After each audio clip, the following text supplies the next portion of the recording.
Assalamualaikum warahmatullahi wabarakatuh. Bismillahirrahmanirrahim. Alhamdulillah ahkamil hakamin, wassalatu wassalamu ala sayyidil anbiya wal mursalin, sayyidina wa maulana Muhammadin habibi rabbil alamin wa ala alihi wa sahbihi wa man tabi'ahum bi ihsanin ila yaumiddin, amma ba'd. Jadi pertemuan di malam hari ini kita menjelaskan tentang ikhlas dan menghadirkan hati di dalam melakukan sesuatu. Dalam kitab Riyadhus Shalihin bahwasanya babul ikhlas wa ihdarin niat fi jami'il a'mal wal aqwal wal ahwalil barizah wal khafiyah. Jadi bab yang pertama yaitu ikhlas wa ihdarin niat, dan menghadirkan niat fi jami'il a'mal, di dalam segala amal perbuatan, wal aqwal dan ucapan, wal ahwal serta berbagai keadaan, al barizati wal khafiyah, yang jelas dan yang samar. Jadi kita itu ketika melakukan sesuatu itu harus ikhlas, kata baginda Rasulullah. Ketika melakukan sesuatu kita harus niatnya yang bagus, karena ibadah tanpa ada niat yang bagus maka itu akan ditolak oleh Allah. Niat jelek kepada umat Nabi Muhammad, niat jelek kepada hambanya Allah, itu nanti akan berimbas kepada kita sendiri. Niat itu ada 3. Yang pertama yaitu niat ibadah. Ibadahnya harus bagus, tidak boleh riya. Boleh nampakkan ibadahnya, boleh untuk melakukan sesuatu sehingga itu memang betul-betul harus ditampakkan. Itu boleh, karena tidak adanya seorang yang ibadah di suatu kaum tersebut, maka kita boleh melakukan seolah-olah kita beribadah tapi harus ditampakkan. Itu boleh niat seperti itu, karena di kaum tersebut tidak ada orang yang beribadah. Yang kedua, niat karena Allah Subhanahu wa taala. Jadi kita niat melakukan peramalan yang baik, sesuatu yang diridhoi Allah, itu harus niat karena Allah, seperti sholat, belajar, ngaji, mengajar kalau seorang yang memiliki ilmu. Jadi semua yang kita lakukan itu hanyalah karena Allah Subhanahu wa taala. Yang ketiga apa? Yang ketiga, niat karena dia mengikuti perintah Allah. Jadi Allah memerintahkan kepada umatnya untuk melakukan sesuatu hal yang harus meninggalkan kemungkaran. Itu wajib kita harus hindari, karena itu perintah dari Allah. Kewajiban-kewajiban yang Allah berikan seperti sholat, zakat, puasa, haji bagi orang yang mampu, itu kita harus lakukan. Karena niat itu ada 3. Yang pertama niat ibadah, niat karena Allah, niat mengikuti perintah Allah. Jadi niat yang paling sempurna itu adalah niat dalam seluruh ibadah kita niatkan. Jadi ada di dalam kitab ini menjelaskan, wa an amiril mu'minin Abi Hafsin Umar bin Khattab bin Nufal bin Abdul Uzza ibni Riyah bin Abdillah bin Qurti bin Razahi bin Adi bin Ka'ab bin Lu'ay bin Ghalib al-Qursi al-Adawi. Maksudnya Rasulullah SAW itu bersabda, qala sami'tu Rasulullah SAW. Nah, bahwasanya beliau mendengar sendiri Rasulullah SAW bersabda. Yaqulu, Nabi pun bersabda, innamal a'malu binniyat. Nah, semua amal perbuatan itu tergantung pada niatnya. Jadi kita melakukan sesuatu itu tergantung pada niatnya. Kita ibadah, niatnya apa? Niatnya supaya kita mendapatkan ridha Allah, supaya kita menjadi orang yang lebih baik daripada sebelum-sebelumnya. Wa innama likulli imri'in ma nawa. Dan setiap orang itu tergantung pada apa yang telah dia niatkan. Jadi kita niat ibadah karena ada cewek cantik, nah, itu niatnya sudah sah, salah. Jadi wa innama likulli imri'in ma nawa. Jadi setiap orang itu tergantung pada apa yang telah dia niatkan. Niat sodako supaya dibilang orang yang dermawan, nah, ini sah, salah. Jadi niat yang pertama karena Allah. Dan terus faman kanat hijratuhu ilallah wa rasul. Jadi maka barang siapa yang hijrahnya itu kepada Allah dan Rasulnya, fa hijratuhu ila rasul wa man kana hijratuhu lidunya yusibuha. Maka hijrahnya itu pun kepada Allah dan Rasulnya. Dan barang siapa yang hijrahnya itu untuk harta dunia, lidunya yusibuha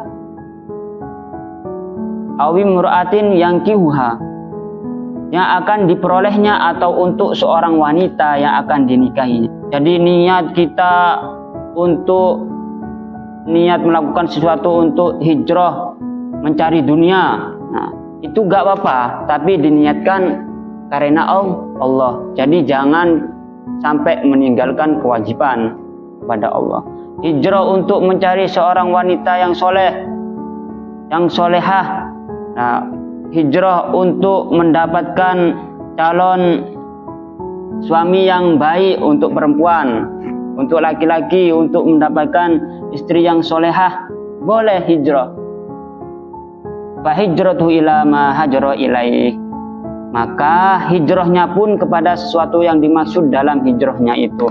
Jadi intinya kita niat itu apa yang kita lakukan sesuai dengan niatnya. Niat ibadah yang bagus niatnya hanya untuk mendapatkan ridha Allah Subhanahu wa taala. Cari dunia niatnya biar bisa ibadah kepada Allah kuat, terus bisa menghidupkan keluarga. Bisa kalau enggak mencari dunia, nanti keluarga ini bisa putus, bisa cerai. Maksudnya Allah Subhanahu wa taala benci kepada orang yang cerai. Kalau tidak ada sesuatu yang sah oleh agama untuk bercerai. Terus apalagi biar nanti bisa mensekolahkan anaknya, memondokkan anaknya, bisa mencari ilmu agama. Nah, itu wajib kita untuk bekerja dengan diniatkan kepada Allah Subhanahu wa taala. Dan juga niat mencari hijrah, mencari yusibuha awi murata yang kiuha, untuk mencari seorang wanita untuk dinikahi. Itu hijrahnya bagus. Hijrah mencari wanita yang soleh, untuk yang perempuan mencari seorang pemimpin yang soleh. Jadi perempuan itu kita harus cari yang solehah untuk bisa kita dampingi, untuk kita bisa beribadah kepada Allah biar khusyuk. Dan laki-laki juga harus niatnya harus bagus. Niat kawin karena mengikuti sunnah Nabi Muhammad, terus bisa membahagiakan orang tua, terus bisa menjadi rumah tangga yang sakinah, mawaddah, warahmah. Jadi dulu itu pernah di zamannya Imam Ali Zainal Abidin, itu ada seseorang yang pada itu bercerita kepada Imam Ali Zainal Abidin, sesungguhnya dia ada sesuatu kaum yang menyembah Allah. Ada kaum yang menyembah Allah karena takut. Kaum tersebut menyembah Allah karena takut kepada Allah. Maka itu adalah niat ibadahnya seorang budak. Jadi kaum tersebut ibadah, niatnya apa? Takut kepada Allah. Itu niatnya seorang budak. Karena seorang budak itu takut kepada majikannya. Ini yang perlu kita pegang. Kita ibadah karena apa? Takut kepada Allah. Itu wajib kita harus lakukan.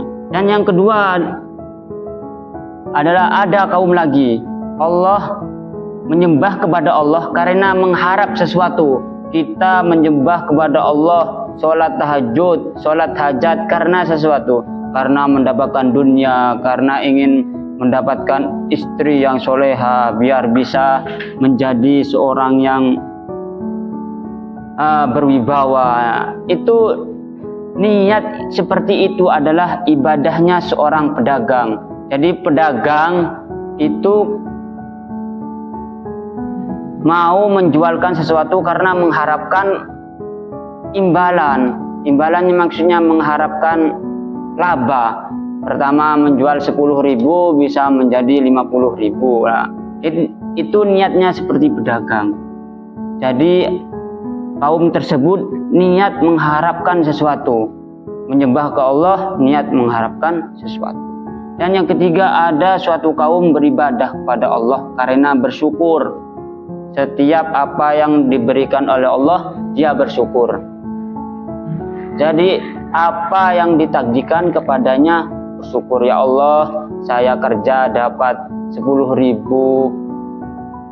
mudah-mudahan cukup untuk 1 hari.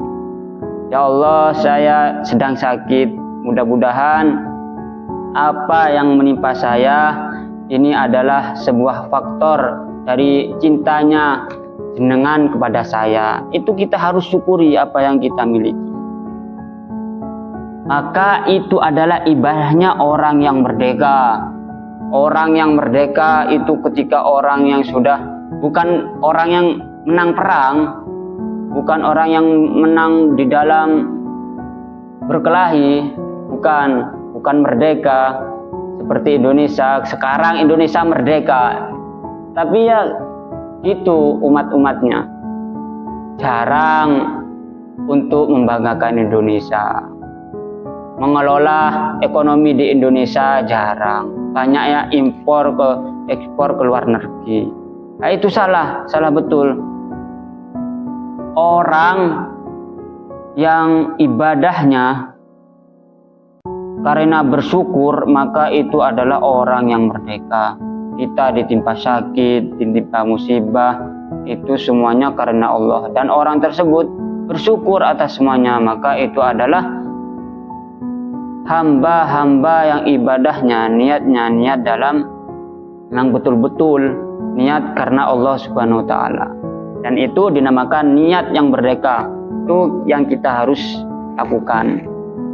Jadi ada kaum yang pertama yaitu niat seperti niatnya budak, yang kedua seperti niatnya orang pedagang, yang ketiga seperti orang niatnya, ibadahnya seperti orang yang merdeka.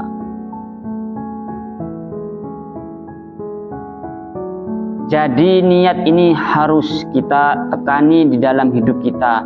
Niat apapun kita melakukan itu niatkan karena Rasulullah, karena Gusti Allah, karena orang tua. Ingin cepat kaya, niatkan. Ketika kita bekerja itu niatkan hasilnya untuk orang tua. Ya Allah, saya niat bekerja untuk diberikan kepada orang tua. Saya niat mencari nafkah untuk diberikan kepada keluarga, biar supaya bisa sama-sama untuk beribadah kepada Engkau. Niat mencari dunia, bisa pergi haji, bagus, sangat bagus. Terus bagaimana Ustadz kalau santri bekerja? Bekerjanya santri itu mudah. Ketika kita kewajiban itu lakoni, sholat berjamaah, terus sholat malam, tahajud, sholat witir, terus ngaji, terus adab, sopan santunnya kepada guru, itu kerjanya santri. Seorang santri itu kerjanya cuma ngaji, sholat berjamaah, puasa, dan khidmah, dan adab jangan lupa. Itu niat bekerjanya santri. Jangan kita terpacu kepada gemerlapnya dunia di luar. Mereka yang tidak mondok emang santri, tapi mereka tidak mempunyai sanad keilmuan. Santri itu adalah sebuah hal yang penting bagi kita. Bahwasanya kita mengkaji seperti ini kalau tidak mondok, itu gak akan bisa. Niat mencari istri, mencari dunia, niatnya untuk hanya hawa nafsu, itu sangat salah. Dikarenakan niat itu harus betul-betul sempurna kepada Allah Subhanahu wa taala. Jadi dalam hadis ini menjelaskan, pesannya diriwayatkan oleh An Ummul Mukminin Abi Hafsin, itu menyampaikan harus diketahui bahwa semua kemaksiatan yang ada selain kafir tidak keluar dari iman. Selain itu hijrah itu ada beberapa macam. Hijrah tadi hijrah untuk mencari dunia, mencari istri yang solehah, dunia yang halal. Semua kemaksiatan yang ada selain kafir tidak keluar dari iman. Jadi kita niat tapi jelek niat, itu masih tidak keluar dari iman. Karena kenapa? Niatnya tidak menduakan Allah. Kalau sudah menduakan Allah, itu sudah keluar daripada iman. Mudah-mudahan apa yang kita sampaikan bisa manfaat dunia sampai akhirat. Mungkin cukup dari kami, kurang lebihnya kalau ada kata yang salah dan kata yang kurang sopan, kami mohon maaf yang sebesar-besarnya. Insyaallah pertemuan besok kita mudah-mudahan diberi sehat, bisa belajar kembali untuk bisa menghidupkan agama Allah. Cukup dari kami, sekian, wabillahi taufiq wal hidayah, waridha wal inayah. Assalamualaikum warahmatullahi taala wabarakatuh.